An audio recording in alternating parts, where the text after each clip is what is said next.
वर्णिवेश रमणीय दर्शनम मंदहासरुचिराननाम्बुजं पूजितं सुरु नरोत्तमैर्मुदा धर्मनंदनमहं विचिन्तये।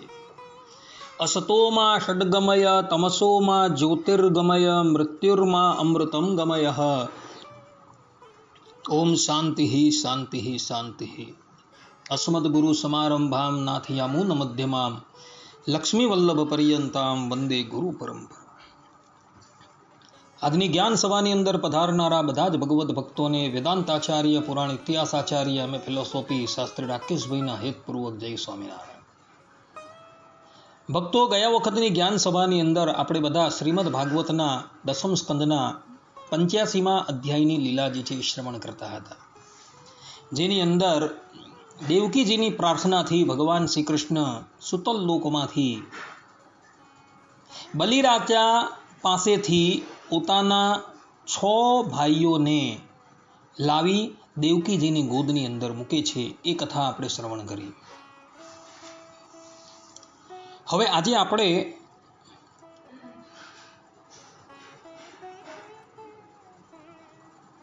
ભગવાન શ્રી કૃષ્ણને જે બાળકો પુનઃ આપનારા બલિરાજા જે છે એની કથા જે છે એ આપણે શ્રવણ કરીએ. બલિરાજા પૂર્વજન્મમાં કોણ હતા અને એ પ્રહલાદજીના પૌત્ર તરીકે કેવી રીતના પ્રગટ થયા વગેરે વગેરે બાબતો જે છે એ જાણવા જેવી છે. તો આજે આપણે બલિરાજાના જીવન ચરિત્રની થોડી વાત જે છે એ કરી લઈએ.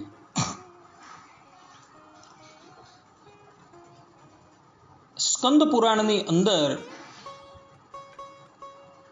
માહેશ્વર ખંડ કેદારખંડ અધ્યાય 18ની અંદર બલિરાજાના પૂર્વજન્મ વિશે ભગવાન વેદવ્યાસજીએ એમના જન્મ સંબંધી વૃત્તાંત જે છે એનો ઉલ્લેખ કરેલો છે. વાત એવી છે કે બલિરાજા પૂર્વજન્મની અંદર બ્રાહ્મણ યોનિની અંદર પ્રગટ થયા હતા, પરંતુ કુસંગને લઈને એ બલિરાજા બ્રાહ્મણોચિત ધર્મને તિલાંજલિ આપી અધર્મના માર્ગની ઉપર પ્રવૃત્ત થઈ ગયા હતા. મદિરાપાન છે, વ્યભિચાર છે, ચોરી કરવી વગેરે અધર્મની અંદર એમની પ્રવૃત્તિ થઈ હતી. વેશ્યાના ઘરે પણ એ નિત્ય જતા હતા. એઓ જે માર્ગેથી વેશ્યાના ઘરે જતા હતા ત્યાં માર્ગની અંદર એક મંદિર આવતું હતું અને એ મંદિરની અંદર નિત્ય ભગવાનની કથા વાર્તા જે છે એ થતી હતી.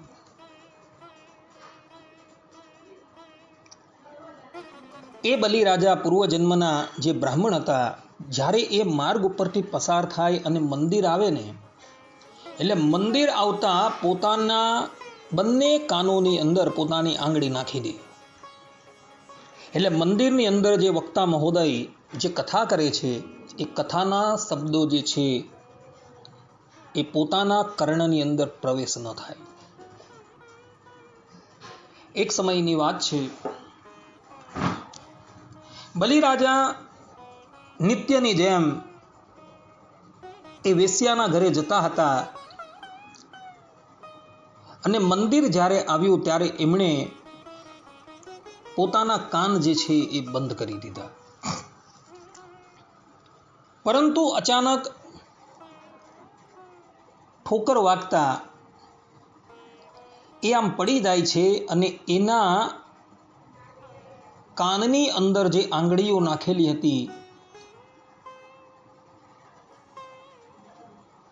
એ આંગળીઓ કાનમાંથી નીકળી જાય છે. અને તેવા જ સમયની અંદર મંદિરની અંદર જે વક્તા મહોદય કથા કરતા હતા એ કથાની અંદર બોલ્યા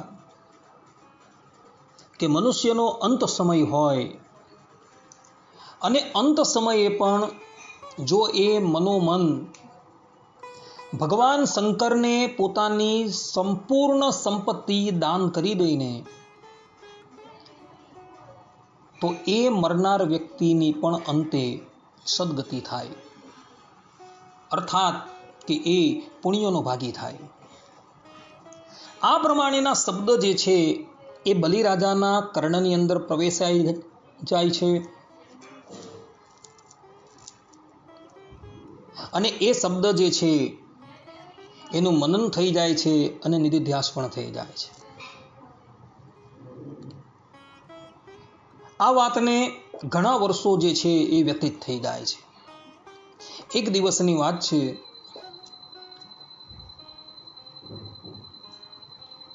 આ બલિરાજા જે પૂર્વજન્મમાં બ્રાહ્મણ હતા તે હાથમાં કમળ પુષ્પોની માળા લઈને હરખભેર વેશ્યાલય તરફ ગમન કરતા હોય છે. સમસ્ત સંપત્તિ તો એણે વેશ્યાના ચરણની અંદર ધરી દીધેલી હતી.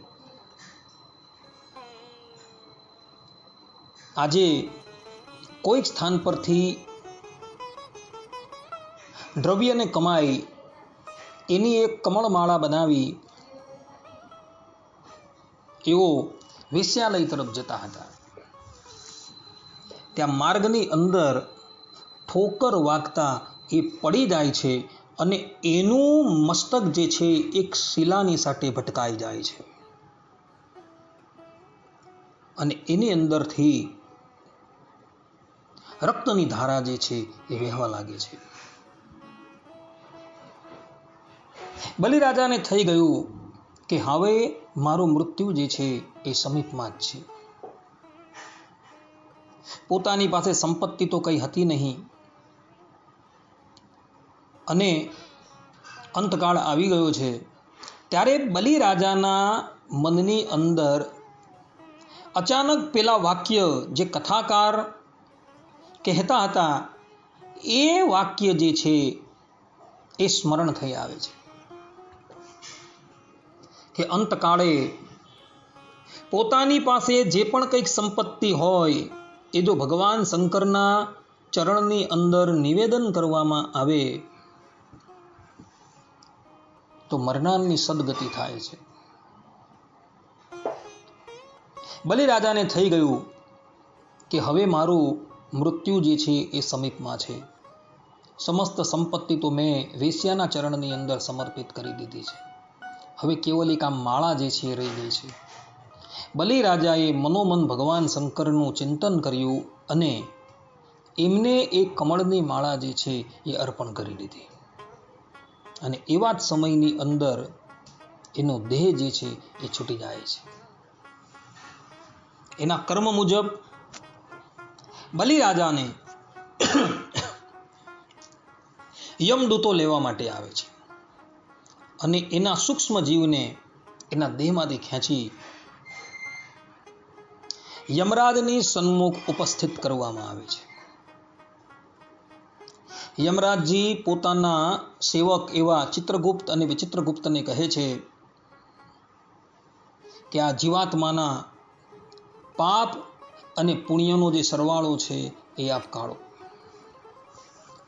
ચિત્રગુપ્ત અને વિચિત્રગુપ્ત જે છે એ પોતાના સ્વામીને કહે છે કે સ્વામી, આ એટલો બધો નરાધમ છે કે બ્રાહ્મણનો ધર્મ એણે તિલાંજલિ આપી દીધો છે. આ બ્રાહ્મણની યોનિની અંદર પ્રગટ થયો છે, છતાં પણ એણે બ્રાહ્મણોચિત ધર્મને તિલાંજલિ આપી દીધેલા અને એ અધર્મની અંદર આરૂઢ થઈ ગયો હતો. એટલા બધા દુષ્ટ કર્મ એણે કરેલા છે કે એનું ફલ ભોગવતા ભોગવતા એને કેટલાય વર્ષો જે છે એ લાગી જશે. પરંતુ દેહાંત સમયે એણે એક પુણ્યનું કર્મ કરેલું છે અને પુણ્યનું કર્મ એ છે કે એણે અંતકાળે મનોમન પોતાની પાસે રહેલી જે પુષ્પમાળા જે છે એ ભગવાન શંકરના ચરણની અંદર સમર્પિત કરી દીધેલી અને એને લઈને આ પાપીને 2 ઘડી પર્યંત ઇન્દ્રનું પદ જે છે એ પ્રાપ્ત થાય છે. પોતાના સેવકોની વાત સાંભળી યમરાજ આ પાપી જીવને કહે છે કે ભાઈ, તારે તારા પુણ્ય કર્મ પ્રથમ ભોગવવા છે કે પાપ કર્મ પ્રથમ ભોગવવા છે? બલિરાજા કહે છે કે મારા પાપ તો એટલા બધા છે કે અનંત કાળ પર્યંત હું એને ભોગવતો રહું તો પણ સમાપ્ત થાય એવા નથી. માટે સર્વપ્રથમ હું પુણ્ય કર્મ જે છે એ ભોગવવા માંગુ છું.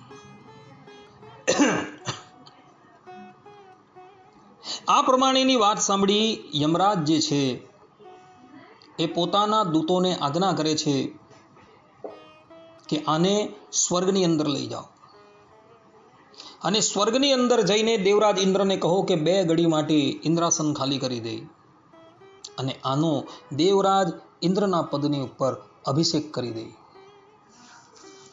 યમરાજની આજ્ઞા થતાં આ પાપી જીવને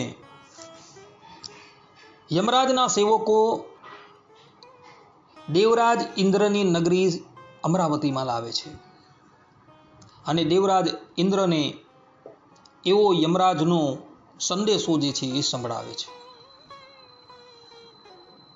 દેવરાજ ઇન્દ્રએ પોતાનું સિંહાસન ખાલી કરી દીધું અને એના પર આ બલિરાજા જે છે એ બિરાજમાન થઈ ગયા.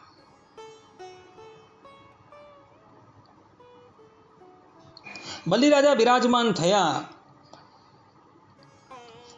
પછી એણે સ્વર્ગની અંદર જેટલી પણ સંપત્તિ હતી એ બધા જ ઋષિ મુનિઓને દાન કરવા માંડી. અગત્ય ઋષિને ઐરાવતનું દાન કરી દીધું, વિશ્વામિત્ર ઋષિને ઉચ્ચૈશ્રવા નામના ઘોડાનું દાન કરી દીધું, વશિષ્ઠ ઋષિને કામધેનુ અર્પણ કરી અને ગાલવ નામના જે ઋષિ હતા તેને ચિંતામણી જે છે એ અર્પણ કરી દીધી. આ બધા ઋષિમુનિઓ વિચાર કરે કે આજ લગીન દેવરાજ ઇન્દ્રની આપણે સ્તુતિ કરીને થાકી ગયા, પરંતુ કોઈ દિવસ એણે આપણે આવી સ્વર્ગની ઉત્તમ વસ્તુઓ જે છે અર્પણ નથી કરી. અને આ 2 ઘડી માટે ઇન્દ્ર બનેલો આ પાપી જીવ જે છે એ આપણે આટલી બધી વસ્તુનું દાન કરી દે છે. એવા જ સમયની અંદર યમરાજના સેવકો આ પાપી જીવને લેવા માટે આવ્યા, કારણ કે એનો સમય પૂર્ણ થઈ ગયો છે. એ લોકો જ્યાં આ પાપી જીવાત્માને પુનઃ સંયમિનીપુરી લઈ જવા માટે તૈયાર થયા, ત્યાં જ બધા ઋષિમુનિઓ વચ્ચે પડ્યા કે ખબરદાર, આને હવે તમે યમાલયની અંદર ન લઈ જશો, કારણ કે એઓએ અમને એવી બધી કિંમતી વસ્તુનું દાન કરેલું છે જેને લઈને એના ભાગ્યમાંથી યમાલયની સજા જે છે એ બધી સમાપ્ત થઈ ગઈ છે.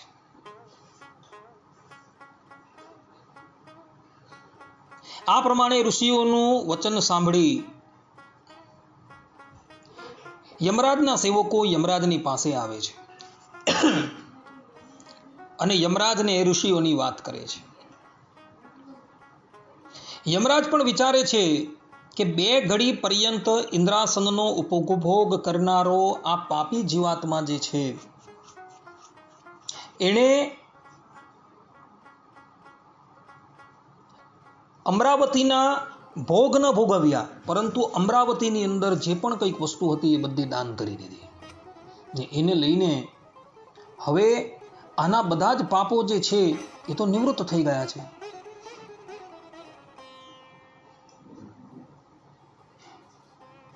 એટલે યમરાજે પોતાના દૂતોને સાંત્વના આપતા કહ્યું કે ઋષિઓ જે કહી રહ્યા છે એ વાત સત્ય છે. આ પ્રમાણે બલિરાજાના પૂર્વજન્મની કથા જે છે એ સ્કંદ પુરાણની અંદર આવે છે.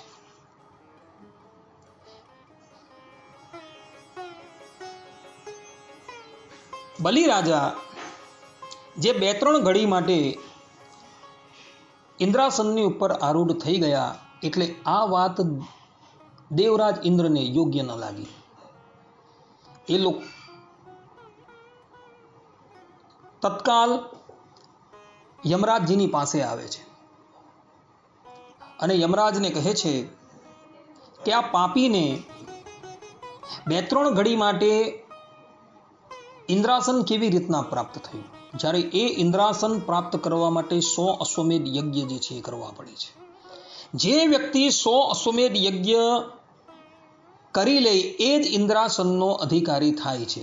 અમે અમારા જીવનની અંદર 100 અશ્વમેધ યજ્ઞ જે છે એ કરેલા છે અને એને લઈને અમે ઇન્દ્રાસનના અધિકારી થયા છે.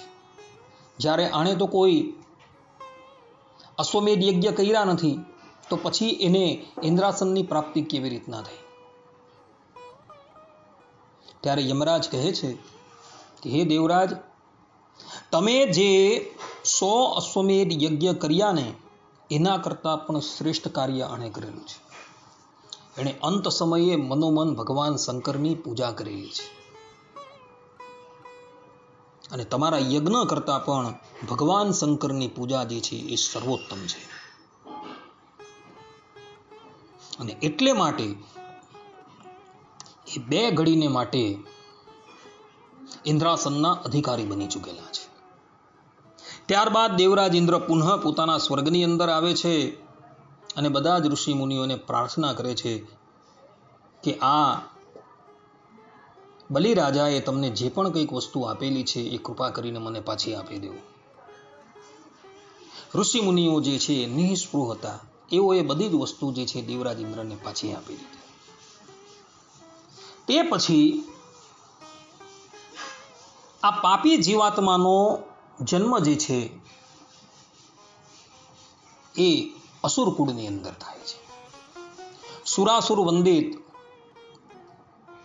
પ્રહલાદજી ના પુત્ર વિરોચન, અને વિરોચનને ત્યાં આ પાપી જીવનું પ્રાગટ્ય થાય છે અને તે વખતે આનું નામ હોય છે બલિ. પિતામાં પ્રહલાદજી હતા, એમણે તો ઘણા વર્ષો પર્યંત સુતલ લોકનું રાજ્ય જે છે એ ભોગવેલું. પ્રહલાદજી નિવૃત્ત થયા બાદ એમના પુત્ર વિરોચન અસુરોના અધિપતિ તરીકે નિયુક્ત થયા અને વિરોચન પોતાના દેહને ત્યાગ કરીને ભગવત ધામમાં જાય છે. પછી અસુરોના રાજા તરીકે આ વિરોચન પુત્ર બલિ જે છે એ નિમાયા હતા. બલિ રાજા પોતાના પિતામહ અને પોતાના પિતાના સંગને કારણે ભગવાનના ભજનની અંદર મગ્ન રહેતા હતા. તેઓને સમ, દમ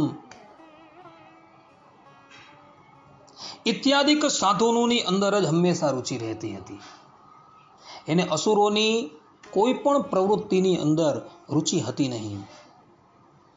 એવું મન પોતાનું હંમેશા ભગવાનના ચરણની અંદર જ સ્થાપન કરતા હતા.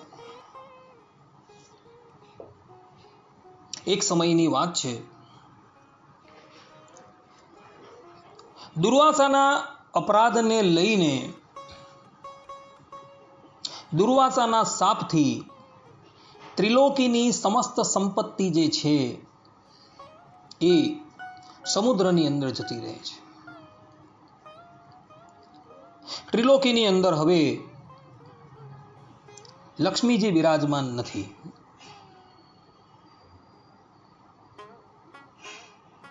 લક્ષ્મીજી સમુદ્રનો આશ્રય કરીને રહ્યા છે.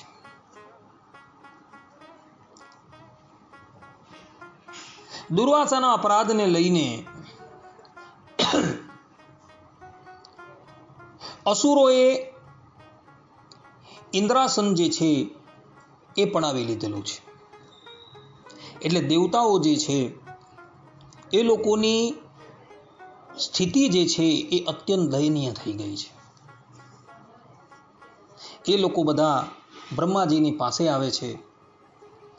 બ્રહ્માજી તો સર્વપ્રથમ દેવરાજ ઇન્દ્રને દુર્વાસાના અપરાધને લઈને ખૂબ ઠપકો આપે છે.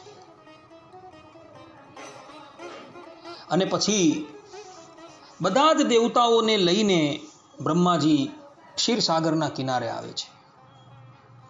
ત્યાં કેટલાય વર્ષો પર્યંત ભગવાન શ્રીમન નારાયણની આરાધના કર્યા બાદ ભગવાન શ્રીમન નારાયણ એ લોકો સન્મુખ પ્રગટ થાય છે.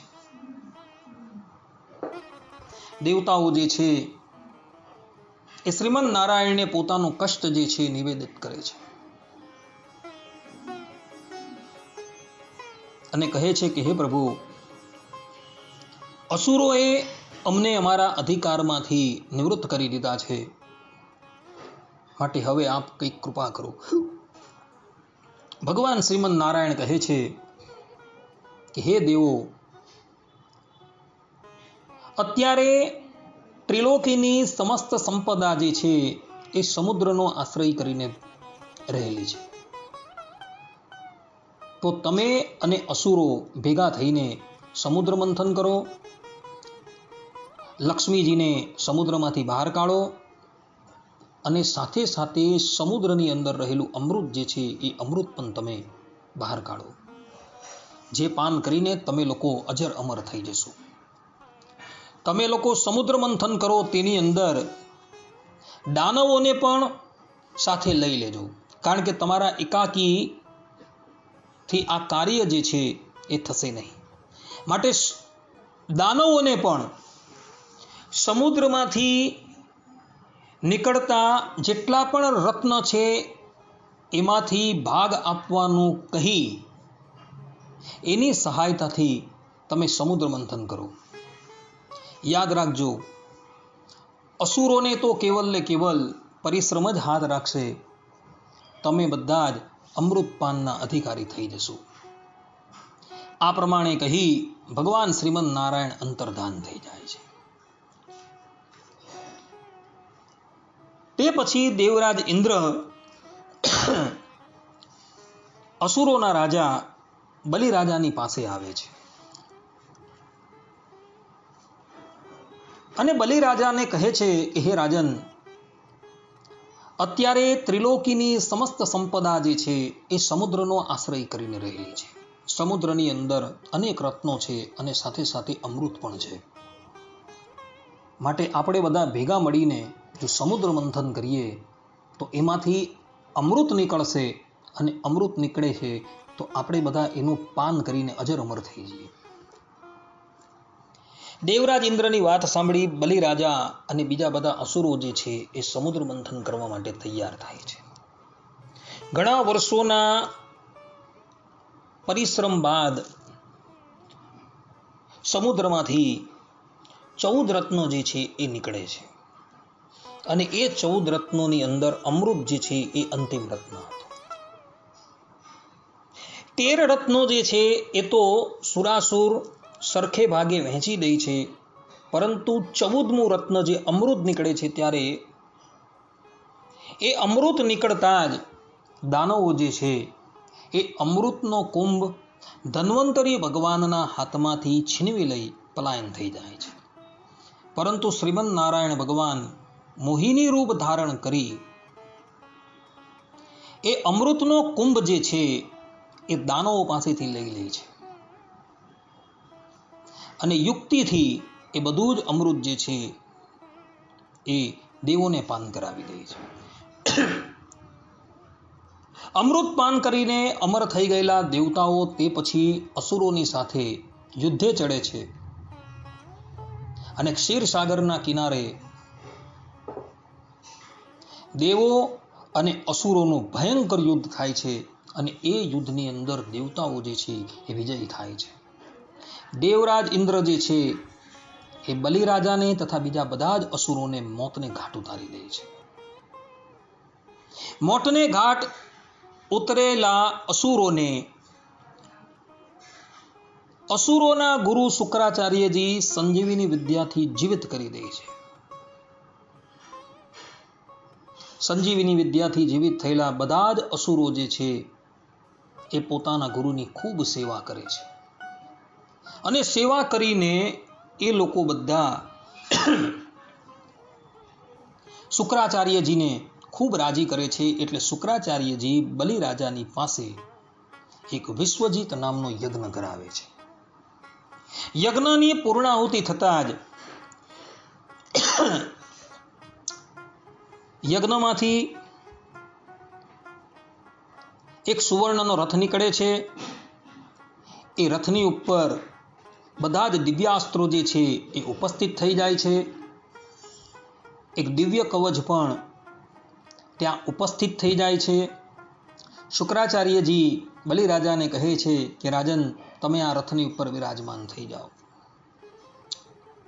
અને બધા જ અસુરોને લઈને સ્વર્ગની ઉપર આક્રમણ કરો. બલિરાજા યજ્ઞમાંથી ઊભા થાય છે. શુક્રાચાર્યજી એમને આશીર્વાદ આપે છે અને પછી અસ્ત્ર શસ્ત્રને ધારણ કરી, કવચ કુંડળને ધારણ કરી બલિરાજા જે છે રથની ઉપર આરૂઢ થાય છે. આ તરફ દેવતાઓને ખબર પડે છે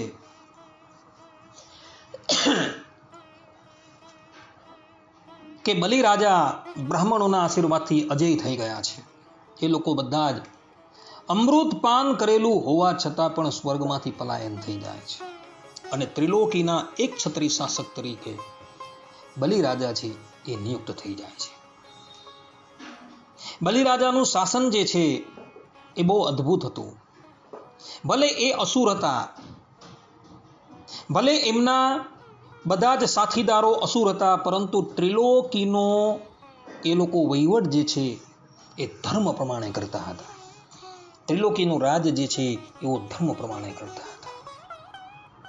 આ તરફ શુક્રાચાર્યજી જે છે એ વિચાર કરે છે કે હવે કાયમને માટે દાનવરાજ બલિ જે છે એ ઇન્દ્રાસનની ઉપર સ્થિત રહે અને ઇન્દ્રાસનની ઉપર સ્થિત રહેવા માટે એમણે 100 અશ્વમેધ યજ્ઞ કરવા જરૂરી છે. ગુજરાતની અંદર આવેલા ભૃગકૃચ્છ, જેને અત્યારે આપણે ભરૂચ કહીએ છીએ, ત્યાં વહેતી નર્મદા નદીના કિનારા પર શુક્રાચાર્યજી પોતાના યજમાન બલિરાજાની પાસે અશ્વમેધ યજ્ઞ કરાવતા હોય છે. એક પછી એક 99 યજ્ઞ જે છે એ શુક્રાચાર્યજી કરાવી જોઈએ છે. પેલી બાજુ દેવતાઓની સ્થિતિ જે છે એ અત્યંત દયનીય થઈ જાય છે. એને ત્રિલોકીની અંદર કોઈ પણ જગ્યાએ સુખની પ્રાપ્તિ થતી નથી. તેઓ બધા અત્યંત કષ્ટ અનુભવે છે. એક સમયની વાત છે, દેવતાઓની માતા અદિતિ પોતાના પતિ કશ્યપજીની પાસે જાય છે અને કશ્યપજીને કહે છે કે સ્વામી, મારા પુત્રોનું કષ્ટ નિવૃત્ત થાય એટલે માટે આપ કોઈક ઉપાય બતાવો. એ વખતે કશ્યપ ઋષિ અદિતિ દેવીને પયોવ્રત નામનું એક વ્રત જે છે તેની વિધિ બતાવે છે અને અદિતિ પૂર્ણ સાવધાનતાથી એ પયોવ્રત જે છે એ કરે છે અને એના ફલરૂપે શ્રીમદ નારાયણ ભગવાન એમની સન્મુખ ઉપસ્થિત થાય છે. અદિતિ દેવી ભગવાન શ્રીમદ નારાયણની સ્તુતિ કરે છે. ભગવાન શ્રીમદ નારાયણ એને વરદાન માંગવાનું કહે છે. ત્યારે અદિતિ દેવી ભગવાન શ્રીમદ નારાયણ પાસે એવું વરદાન માગે છે કે પ્રભુ, તમારા જેવો જ દીકરો મને પ્રાપ્ત થાય. આ પ્રમાણે અદિતિ દેવીની વાત સાંભળી એ જ શ્રીમદ નારાયણ અદિતિ અને કશ્યપ ઋષિના ઘરે વામન રૂપે પ્રગટ થાય છે. એ વખતે ભગવાનનું સ્વરૂપ જે છે એ અત્યંત અદ્ભુત હતું. ભગવાન બટુક વેશની અંદર અત્યારે બિરાજમાન છે. ભક્તો, વામન અવતાર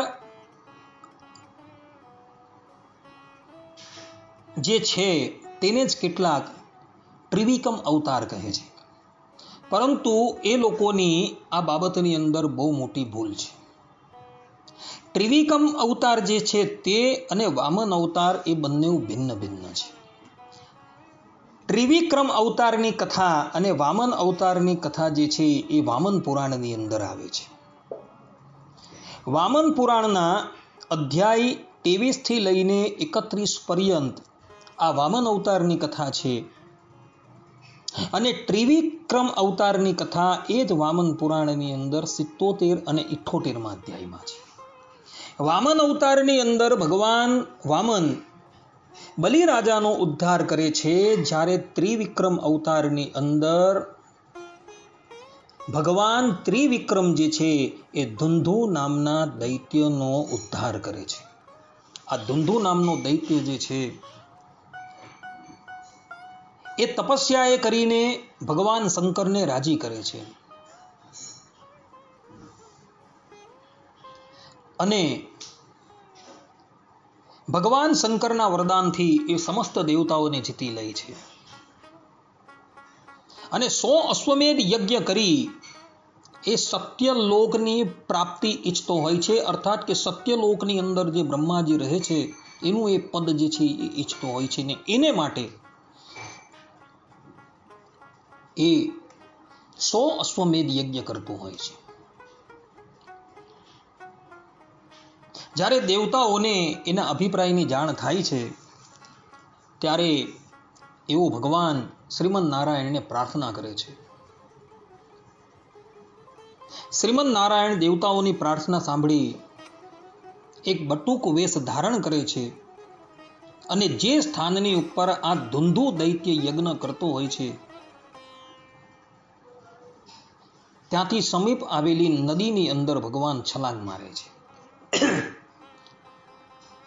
ધુંધુ દૈત્ય એ બધી વસ્તુ જુએ છે અને પોતાના સેવકોને કહે છે કે પેલા બાળકને શીઘ્રાથી શીઘ્ર તમે બહાર કાઢો. નદીમાં ડૂબતા બાળકને એના સેવકો બહાર કાઢે છે અને ધુંધુ દૈત્યની પાસે લાવીને ઉપસ્થિત કરે છે. ધુંધુ દૈત્ય કહે છે કે બાળક, તું શા માટે આત્મહત્યા કરતો હતો? ત્યારે પેલા બ્રાહ્મણ બાલક જે વાસ્તવની અંદર ત્રિવિક્રમ હતા એ ધુંધુ દૈત્યને કહે છે કે અમારા પિતાની સંપત્તિમાંથી અમારા ભાઈએ અમને એક ફૂટી કોળી આપી નથી અને ધનના અભાવની અંદર હું હવે આત્મહત્યા કરવા માટે તૈયાર થયો હતો. ત્યારે ધુંધુ દૈત્ય જે છે એ પેલા બ્રાહ્મણ બાળકને કહે છે કે તારે કેટલી જમીન જોઈએ છે, કેટલી સંપત્તિ જોઈએ છે? ત્યારે પેલો બ્રાહ્મણ બાળક કહે છે કે રાજન, મારે કેવલ 3 ડગલા જમીન જોઈએ છે. આ પ્રમાણે બ્રાહ્મણ બાલકનું વચન સાંભળી પેલો ધુંધુ દૈત્ય જે છે એ હસવા લાગે છે અને કહે છે કે આ સંપૂર્ણ ત્રિલોકી જે છે એ મારી જ છે, તો મારી પાસે તું કેવલ 3 ડગલા ભૂમિની જ યાચના કરે છે? ત્યારે વામન અર્થાત કે ત્રિવિક્રમ બનેલા એ બ્રાહ્મણ જે છે એ ધુંધુ દૈત્યને કહે છે કે રાજન, હું સંતોષી બ્રાહ્મણ છું, મને 3 ડગલા જમીન જે છે તમે આપી દો. અને જ્યાં 3 ડગલા જમીન આપવા માટે ધુંધુ દૈત્ય તૈયાર થાય છે ત્યાં જ એ બ્રાહ્મણ બાલક જે છે એ પોતાનું શરીર જે છે એ વધારે છે અને 2 જ ડગલાની અંદર એ સંપૂર્ણ ત્રિલોકીને માપી લે છે. અને ત્રીજું ડગલું જે છે એ ધુંધુ દૈત્યની પીઠની ઉપર મૂકે છે અને જ્યાં એની પીઠની ઉપર એ ડગલું મૂકે છે ત્યાં જ એ ધુંધુ દૈત્ય જે છે એ રસાતળની અંદર ચાલ્યો જાય છે અને રસાતળનો ખાડો જે છે એ પછી દેવતાઓ જે છે એ રેતીથી ભરી દે છે અને ભગવાન ત્રિવિક્રમ જે છે એ દેવરાજ ઇન્દ્રને ઇન્દ્રપદ આપી દે છે. આ પ્રમાણેની કથા જે છે એ વામન પુરાણની અંદર જોવા મળે છે, અધ્યાય 77 અને 78ની અંદર. એ જ વામન પુરાણના અધ્યાય 23 થી 31માં અધ્યાયની અંદર વામન અવતારની કથા છે, જે કથાની અંદર ભગવાન વામને બલિરાજાનો ઉદ્ધાર કરેલો. બંને અવતારનું ચરિત્ર જે છે એ મહદ અંશે મળતું આવે છે, પરંતુ વામન અવતાર અને ત્રિવિક્રમ અવતાર જે છે એ ભિન્ન ભિન્ન છે. એટલે જ માટે શ્રીમદ ભાગવતના 6ઠા સ્કંદના 8મા અધ્યાયની અંદર 13મા શ્લોકની અંદર વામન અવતારને પણ ભિન્ન બતાવેલો છે અને ત્રિવિક્રમ અવતારને પણ ભિન્ન બતાવેલો છે. જેમ કે ભગવાન વેદવ્યાસજી ત્યાં કહે છે, સ્થલે સુમાયા બટુવામનો વ્યા ત્રિવિક્રમ ખેવટુ વિશ્વરૂપ. અર્થાત કે માયાથી બ્રહ્મચારીનું રૂપ ધારણ કરનારા વામન ભગવાન પૃથ્વી પર અને વિશ્વરૂપ ત્રિવિક્રમ ભગવાન આકાશમાં મારી રક્ષા કરો. અહીં પણ ભગવાન વેદવ્યાસજીએ વામન અવતારને અને ત્રિવિક્રમ અવતારને ભિન્ન ભિન્ન બતાવેલા છે. ભગવાન વામનનું પ્રાગટ્ય જે છે એ કશ્યપ અને અદિતિ દેવીના ઘરે થઈ ચૂકેલું છે. ભગવાન પ્રગટ થયા છે એટલે ત્રિલોકીની અંદર આનંદ આનંદ છવાઈ ચૂકેલો છે.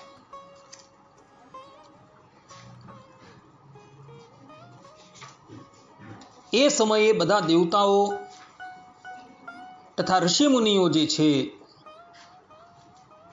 એ ભગવાન વામનની પાસે આવે છે અને વામનની પાસે આવી બધા જ લોકો એ વામન ભગવાનના સંસ્કાર કરે છે.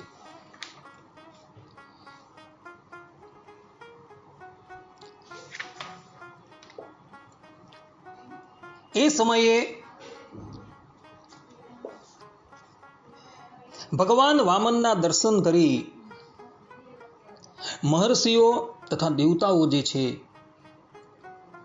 એ અત્યંત આનંદિત થઈ જાય છે. કશ્યપ ઋષિએ આગળ આવી પોતાના બાળકના જાતકર્મ આદિ સંસ્કાર કર્યા.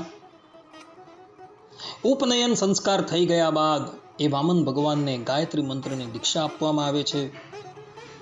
દેવતાઓના ગુરુ બૃહસ્પતિજી એમને યજ્ઞોપવિત સંસ્કાર કરે. કશ્યપજી જે છે એ પોતાના બાળકને મેખલા આપે છે. ભૂદેવી જે છે એ પોતે કૃષ્ણ મૃગચર્મ, વનસ્પતિઓના અધિપતિ ચંદ્રદેવ દંડ, માતા અદિતિ કૌપિન અને કટિવસ્ત્ર તથા આકાશના અભિમાની દેવ વામન વેશધારી ભગવાનને છત્ર આપે છે. અવિનાશી શ્રી પ્રભુને બ્રહ્માજીએ કમંડલ, સપ્તર્ષિઓએ કુશ અને સરસ્વતીએ રુદ્રાક્ષની માળા જે છે એ અર્પણ કરી છે. આ રીતે વામન ભગવાનનો ઉપનયન સંસ્કાર થયો ત્યારે યક્ષોના રાજા કુબેરે તેમને ભિક્ષાપાત્ર આપેલું છે અને સતી શિરોમણી જગતજનની સ્વયં ભગવતી ઉમા જે છે એ આ વામન ભગવાનને ભિક્ષા આપે છે.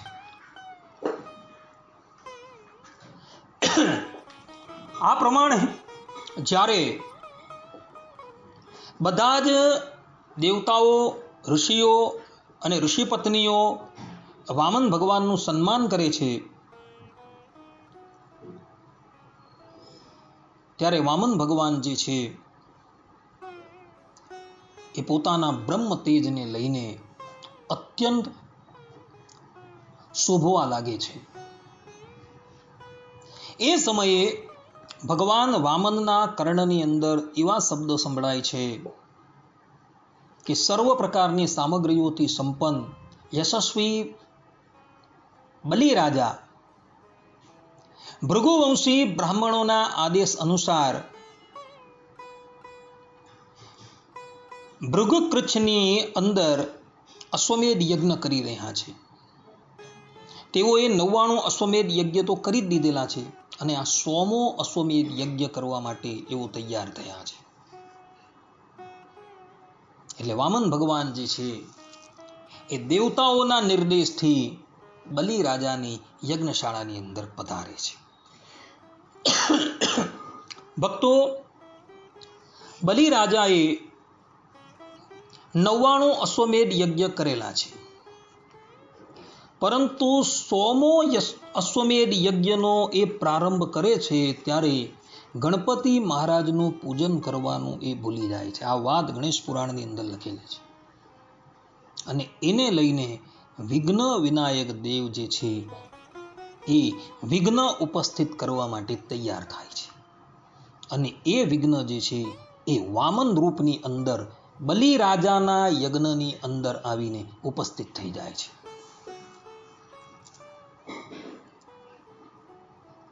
વામન ભગવાન બલિ રાજાના યજ્ઞમાં પધારે છે અને યજ્ઞની અંદર પધારતા જ યજ્ઞના દ્વારની ઉપર આવીને જ્યાં એ ઊભા રહી છે ત્યાં જ એ યજ્ઞમાં રહેલા બધા જ લોકોનું તેજ જે છે એ હરી લે છે. ઋત્વિજો જે છે એ યજ્ઞની અંદર આહુતિ આપવાની મૂકી દ્વાર પર ઊભા રહેલા એ બટુક વેશધારી વામનને જ નિહાળતા રહે છે. બલિ રાજા જુએ છે કે મારા દ્વારની ઉપર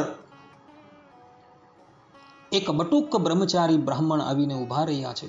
બલિ રાજા યજ્ઞમાંથી ઊભા થઈ જાય છે અને શુક્રાચાર્ય આદિક પોતાના ગુરુઓને સાથે લઈ એ વામન ભગવાનનું સ્વાગત કરવા માટે જાય છે. શુક્રાચાર્ય આદિક પણ મનોમન આશ્ચર્યચકિત થઈ જાય છે કે આટલી નાની ઉંમરની અંદર આટલું બ્રહ્મ તેજ. આ બાળક તો હજુ નાનો છે અને નાનો હોવા છતાં એના મુખારવિંદરની ઉપર બ્રહ્મ તેજ જો જુઓ કેટલું અદ્ભુત છે. બલિ રાજા જે છે એ વામન ભગવાનના ચરણની અંદર પડી જાય છે અને કહે છે કે હે બ્રહ્મન, આપનું સ્વાગત છે, આપને હું નમસ્કાર કરું છું. આપ અમારા યજ્ઞની અંદર પધાર્યા અને અમને કૃતાર્થ કરી દીધા. બલિ રાજા હાથ પકડીને એ બટુક વેશધારી વામન ભગવાનને પોતાના યજ્ઞની અંદર લાવે છે.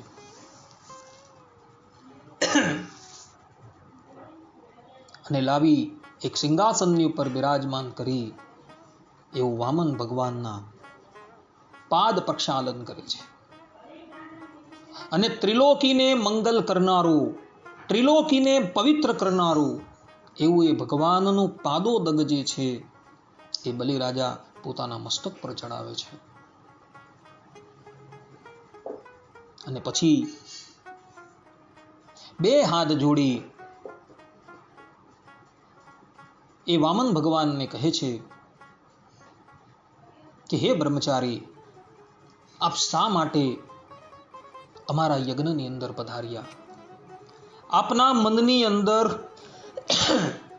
જે પણ કંઈક અભિલાષા હશે એ બધી જ અભિલાષા અમે પૂર્ણ કરશું.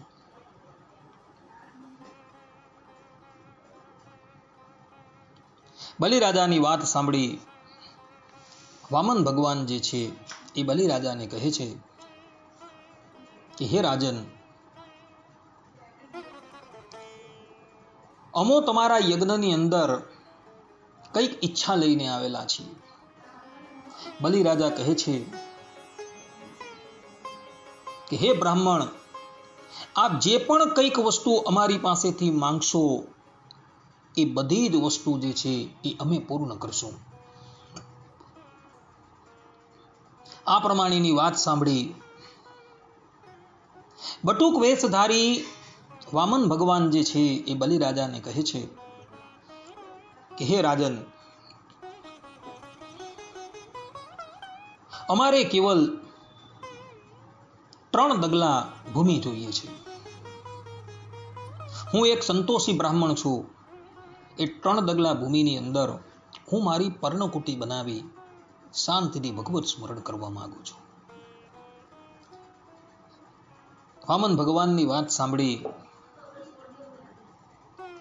બલિ રાજા જે છે એ હસવા માંડે છે. એવો વામન ભગવાનને કહે છે કે હે બ્રાહ્મણ કુમાર, તમારી વાતો જે છે એ તો વૃદ્ધ જન સંમત છે, પરંતુ તમારી બુદ્ધિ હજુ બાળક જેવી જ છે, કારણ કે તમે હજુ બાળક જ છો. અમો ત્રણેય લોકના એક છત્રી શાસક છીએ અને તમોને અનેકો દ્વીપોનું દાન પણ આપી શકીએ છીએ.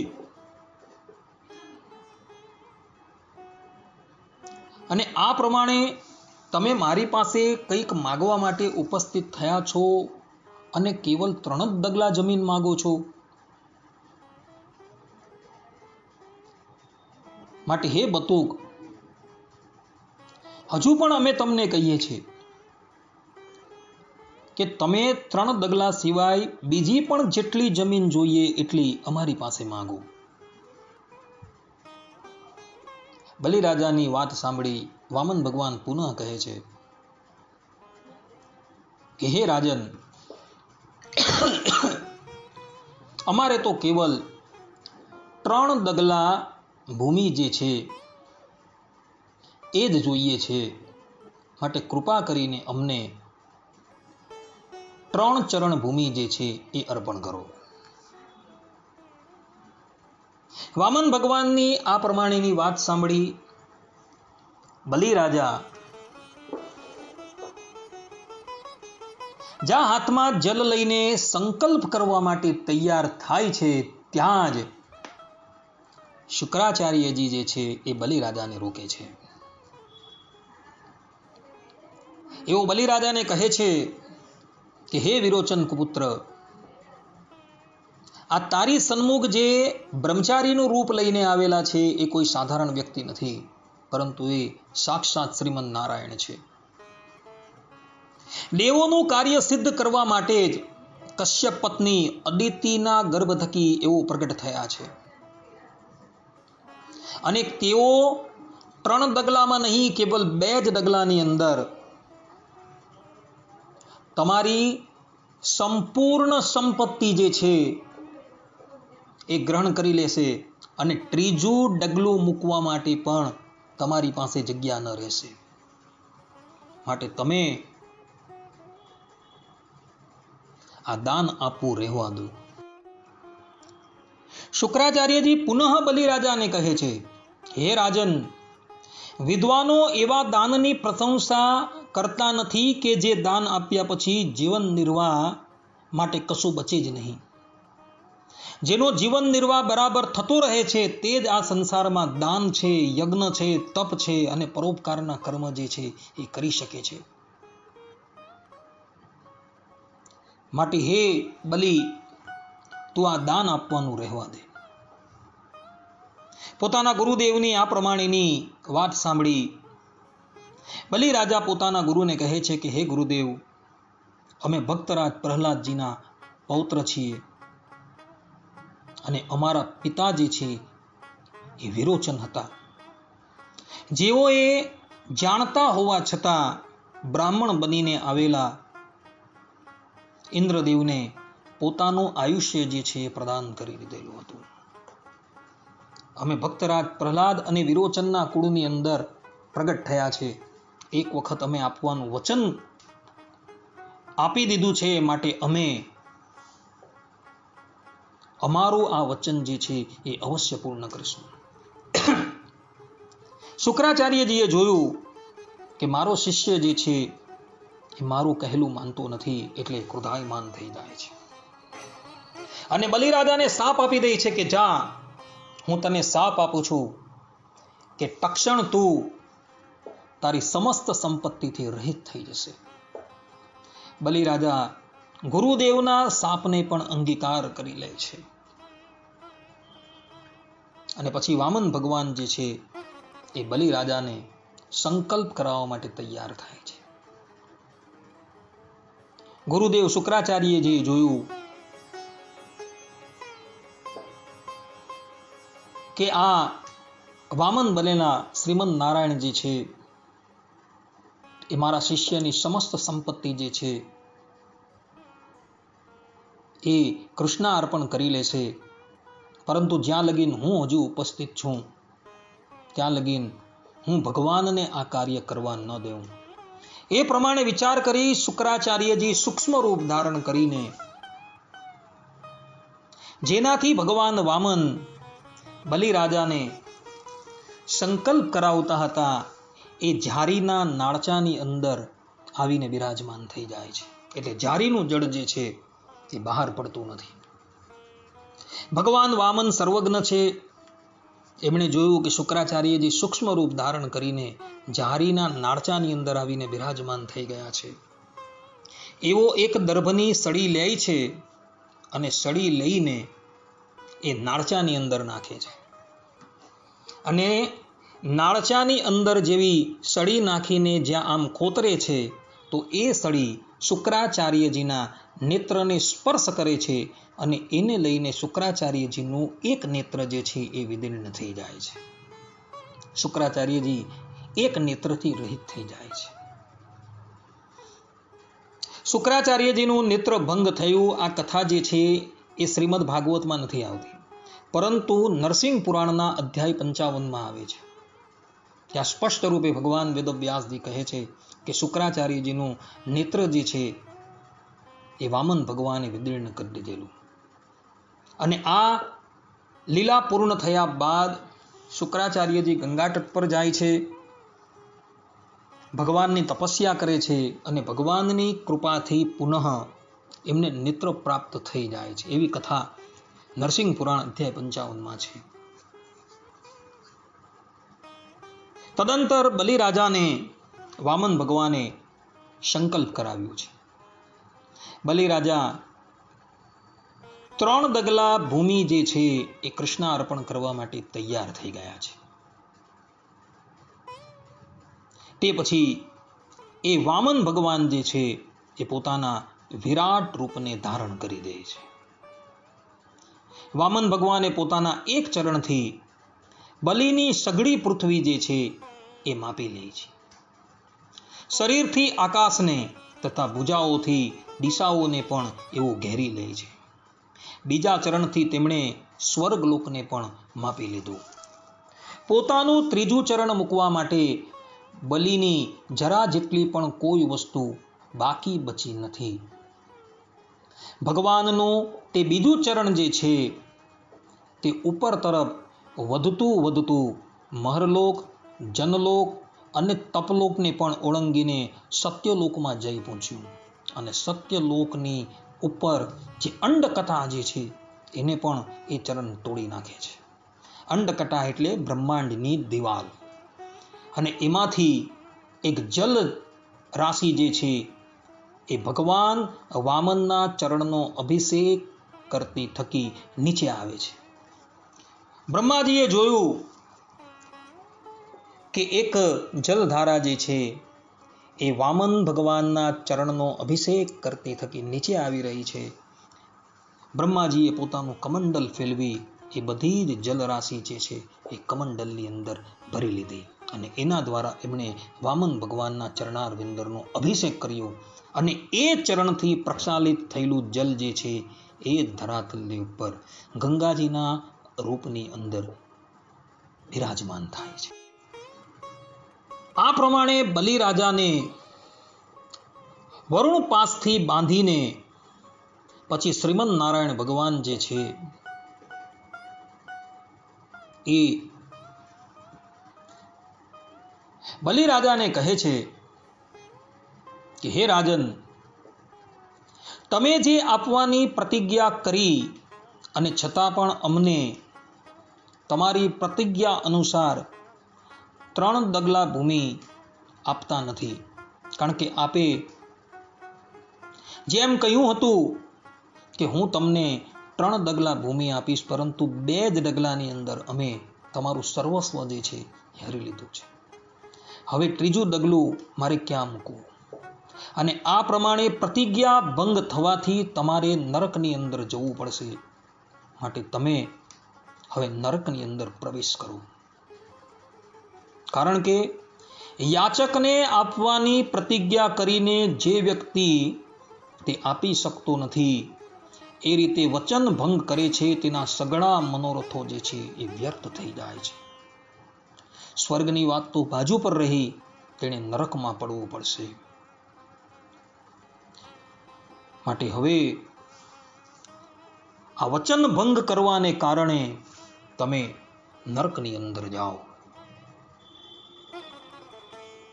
આ પ્રમાણે વામન ભગવાનની વાત સાંભળી બલિરાજા છે એ ભગવાન વામનને કહે છે કે હે દેવોના આરાધ્ય,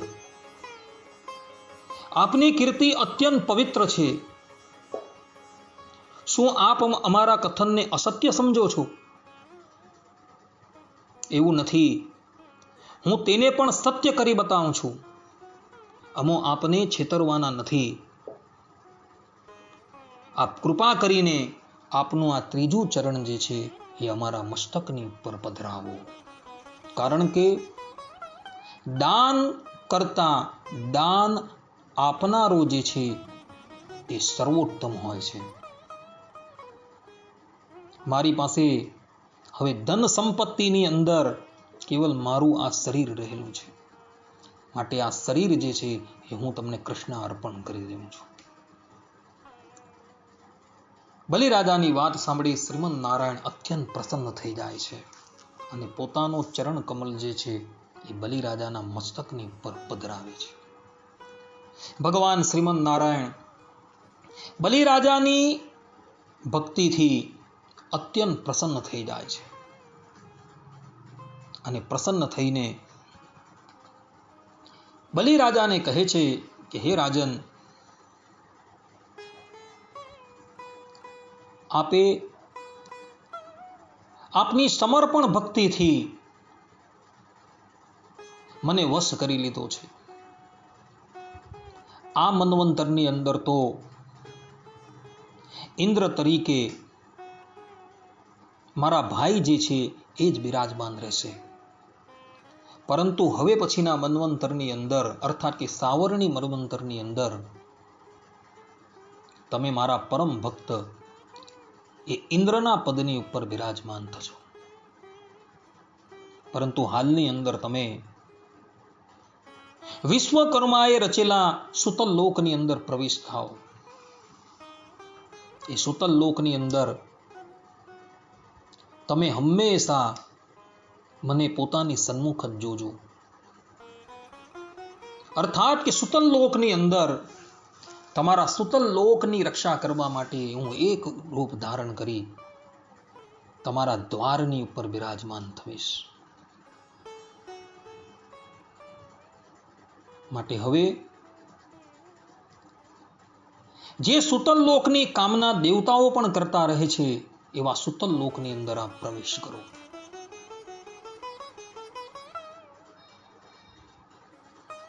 આ પ્રમાણે કહી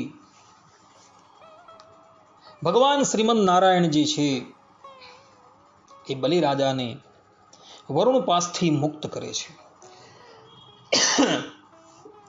દેવતાઓ અને ઋષિ મુનિઓથી સ્તુતિ કરાયેલા ભગવાન શ્રીમદ નારાયણ જે છે એ પોતાનું એક રૂપ ધારણ કરી દેવરાજ ઇન્દ્રની સાથે સ્વર્ગલોકની અંદર જાય છે અને દેવરાજ ઇન્દ્રને સ્વર્ગલોકના સિંહાસનની ઉપર બિરાજમાન કરે છે. બલિરાજા ભગવાન શ્રીમદ નારાયણની આજ્ઞાથી સુતલ લોકની અંદર પ્રવેશ કરે છે. પરંતુ પ્રવેશ કરતા પહેલા એ વામન ભગવાનને કહે છે કે પ્રભુ, અત્યાર સુધી તો યજ્ઞમાં પડતી આહુતિ જે છે જે દેવતાના નામથી પડતી હતી અને એને અમે અસુરો ગ્રહણ કરતા હતા. પરંતુ હવે પછી મારી આજીવિકાનું શું? ભક્તો, આ કથા જે છે હરિવંશની અંદર ભવિષ્ય પર્વની અંદર 72મા અધ્યાયની અંદર આવે છે અને ત્યાં 97મા શ્લોકની અંદર ભગવાન શ્રીમદ નારાયણ સ્પષ્ટ રૂપે કહે છે કે હે બલિરાજા, આજથી અમે આપની આજીવિકા નક્કી કરીએ છીએ. જે યજ્ઞ શાસ્ત્રોક્ત વિધિથી રહિત કરવામાં આવશે તો એ યજ્ઞની અંદર અપાતી આહુતિ જે છે એ તમને પ્રાપ્ત થશે. આ વાત હરિવંશની અંદર ભવિષ્ય પુરાણ, ભવિષ્ય પર્વ, અધ્યાય 72 શ્લોક 97 લખેલી છે. એટલે જે પણ કોઈક વ્યક્તિ શાસ્ત્રો વિધિથી રહિત થઈને યજ્ઞ કરે છે એ બધી જ યજ્ઞની અંદર અપાતી આહુતિ જે છે એ અસુરોને પ્રાપ્ત થાય છે. કારણ કે ભગવાન શ્રીમદ નારાયણે આ વિધાન જે છે એ બનાવેલું છે. બલિરાજા તે પછી સુતલ લોકની અંદર પ્રવેશ કરે છે. ત્યાં દ્વારની ઉપર શ્રીમદ નારાયણ બલિરાજાના રાજ્યની રક્ષા કરવા માટે ઉપસ્થિત થઈ જાય છે.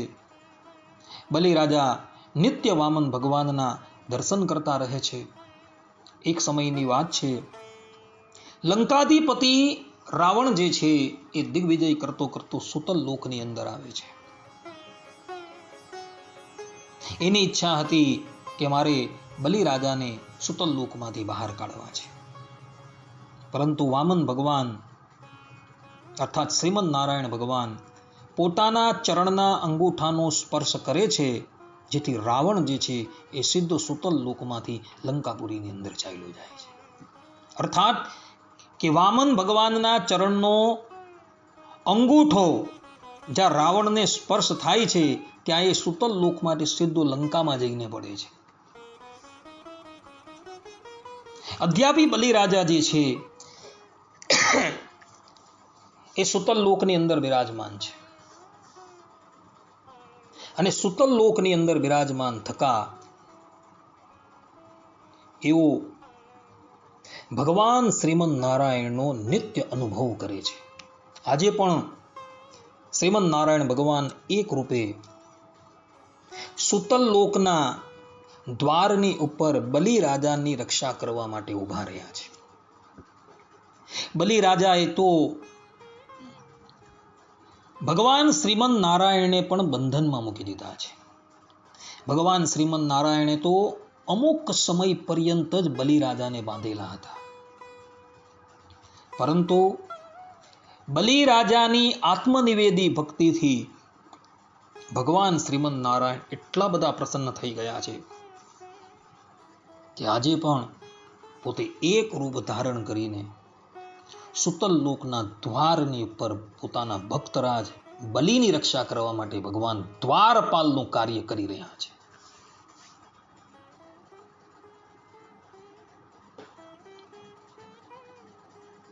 આ પ્રમાણે શાસ્ત્રોની અંદર ભક્તો બલિરાજાના જીવન ચરિત્રની વાત લખાયેલી છે. બલિરાજા આત્મનિવેદી ભક્તિના આચાર્ય છે. જેવી આત્મનિવેદી ભક્તિ બલિરાજાએ કરી એવી આજ લગીન કોઈએ પણ કરી નથી.